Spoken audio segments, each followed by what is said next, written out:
YouTube channel spoon and sketch with അഖില.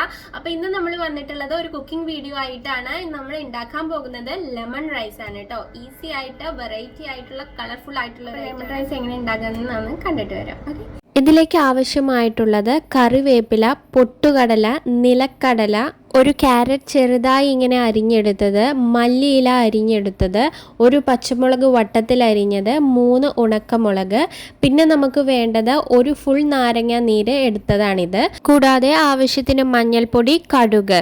ഇനി ഇതിലേക്ക് പ്രധാനമായിട്ടും വേണ്ടതാണ് ഉപ്പിട്ട് വേവിച്ചു വച്ചിട്ടുള്ള നമ്മുടെ വൈറ്റ് റൈസ്. ഇതിനു വേണ്ടി ഞാൻ എടുത്തിട്ടുള്ളത് ഫ്രൈഡ് റൈസ് ഉണ്ടാക്കുന്ന ലോങ് ഗ്രെയിൻ റൈസ് ആണ് എടുത്തിട്ടുള്ളത്. നമുക്ക് പൊന്നി അരിയാണ് ഇതിന് സാധാരണ ഉപയോഗിക്കാറുള്ളത്. ഇവിടെ ഞാൻ എടുത്തിരിക്കുന്നത് ലോങ് ഗ്രെയിൻ റൈസ് ആണ്.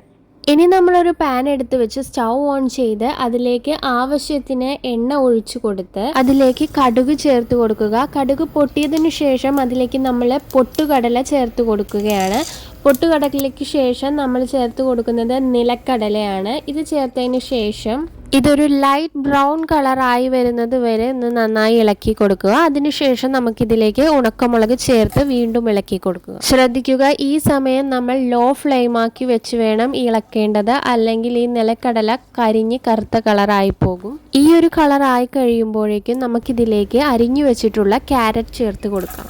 അതിനുശേഷം അതിലേക്ക് അരിഞ്ഞു വെച്ചിട്ടുള്ള പച്ചമുളകും കറിവേപ്പിലയും ചേർത്ത് കൊടുക്കുകയാണ്. എന്നിട്ട് നന്നായി ഒന്ന് ഇളക്കി കൊടുക്കുക.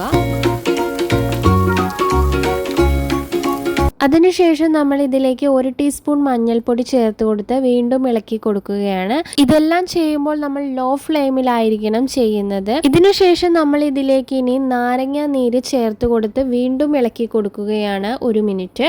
അതിനുശേഷം നമുക്ക് ഈ റൈസ് ഇതിലേക്ക് ആഡ് ചെയ്ത് കൊടുക്കാം. എന്നിട്ട് നന്നായി മിക്സ് ചെയ്തെടുക്കുകയാണ് കേട്ടോ.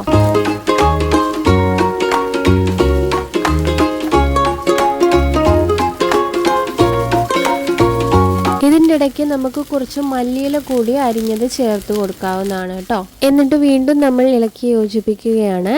ഈ സമയം നമുക്ക് ഇതിൽ ഉപ്പുണ്ടോ റൈസിൽ എന്ന് നോക്കിയതിന് ശേഷം നമുക്ക് വീണ്ടും ഉപ്പ് ആഡ് ചെയ്ത് കൊടുക്കണമെങ്കിൽ ഈ സമയത്ത് ആഡ് ചെയ്ത് കൊടുക്കാം കേട്ടോ. നമ്മൾ ആവശ്യത്തിന് ഉപ്പിട്ടാണ് വേവിച്ചതിന് റൈസെങ്കിൽ കുഴപ്പമില്ല. ഞാനിപ്പോൾ ടേസ്റ്റ് ചെയ്ത് നോക്കിയപ്പോൾ ചെറിയ ഉപ്പിൻ്റെ കുറവുണ്ടായിരുന്നു. ആ ഉപ്പാണ് നമ്മളിപ്പോൾ ആഡ് ചെയ്ത് കൊടുത്തത് കേട്ടോ.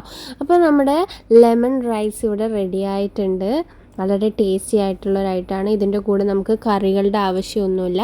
കുട്ടികൾക്ക് ലഞ്ചായിട്ടൊക്കെ ഇതൊരു വെറൈറ്റി ഡിഷായിട്ട് കളർഫുള്ളായിട്ടായിട്ട് നമുക്ക് കൊടുക്കാവുന്നതാണ് കേട്ടോ. അപ്പോൾ ട്രൈ ചെയ്യാത്തവർ ട്രൈ ചെയ്ത് നോക്കുക. നമുക്ക് മറ്റൊരു വീഡിയോയിൽ മറ്റൊരു വിഭവമായിട്ട് കാണാം. ബൈ.